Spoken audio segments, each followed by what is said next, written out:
My biggest accomplishment is just surviving, because life is something else.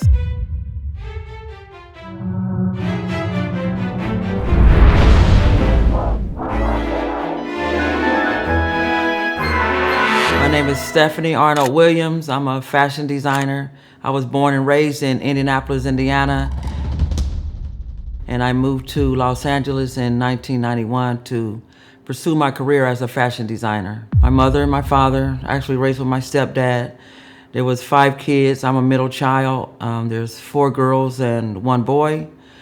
I'm a mother of 3, a great-grandmother of 8. I always say teamwork. Teamwork makes your dream work. So I always tell people that, you don't always have to work hard. You can work smart. And if you work together as a team, you can get a whole lot more done. I never dreamed I would be on Skid Row, but, my spirit led me there. I feel like I could recover in Skid Row, and that's where I decided to go. And I ended up being a full-time freedom fighter for the homeless. The first day on Skid Row was something else, I was injured. My leg was broke. I was at the corner of 6th and San Pedro, not knowing where to go or where I was going to make my next move. And Skid Row saved my life. They ended up bringing me a wheelchair, pushing me around, and I checked in. The Midnight Mission was my first spot. And then after that, I came to 5th and San Pedro. I got a tent, popped my tent up, and I just started living on the streets of Skid Row. People think Skid Row is a bad place.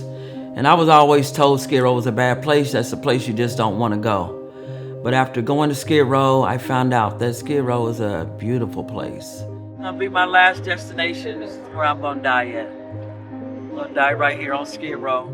The White House was a community center that I made up myself, that I figured out a way I could help the community, give them a place to come rest, have a chair, get some food, get you something to eat, find out some resources. Welcome to Miss Styles White House Community Center. Good morning, good morning. It's a beautiful morning. Feed the Streets is here. It's your girl, Miss Stephanitely Styles, broadcasting live downtown Los Angeles, Skid Row.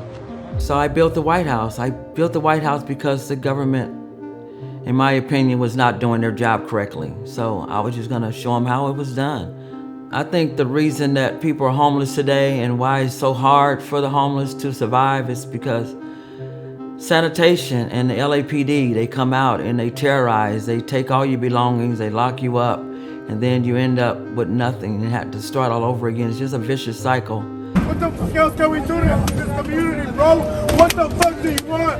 We say move, and we move. Look, support for what? Yeah, support for what? Support for what? Who's gonna help us now? What happened to the White House on February 13th, 8 a.m., sanitation and LAPD came over, knocked on my tent, and said that take your personal belongings and step away from the White House, that we're going to destroy it because you can't have this structure here. They didn't want a house on wheels. You can move your tent from one corner to the next while sanitation is doing their cleaning. But that day, they just said, no structure, we can't have this here. I'm like, well, what do you want me to do? You want me to lay on the ground? You want me to have nothing? Sanitation took everything that day. Get back. Get back. Get back. Get back. We need tiny houses, and we need tiny houses now. And I'm here to help with tiny houses. Every one they get rid of, I'm gonna keep putting them here, and I'm not gonna stop. I'm not gonna give up. They took my clothing, my toothbrush, my contact lenses, my ID, my shoes, my socks, my food, everything. I left with nothing. And right now I have only what's on my back. My biggest accomplishment is just surviving, because life is something else. Your mother tells you when you're little, life is gonna be hard. So it's like, why life gotta be hard? I never understood why they would tell me that. You just don't want to have kids because you think, oh, life is gonna be hard. But I never found it hard, you know. Life is what you make it. If the world was going to end in 24 hours, what would I do today? I'm almost speechless. It's like, what would I do? No one's ever asked that question. If it was going to end in 24 hours. If the world wasn't going to end, and what would I do? I'm still thinking of Skid Row. I would build the tiny houses that I had planned on building. I would put them on the public sidewalk so that we could end homelessness. I would make them look better. If you want to find me on social media, you can find me on all the channels, Facebook, Instagram, TikTok, Stephanitely Styles. Like definitely, but it's definitely.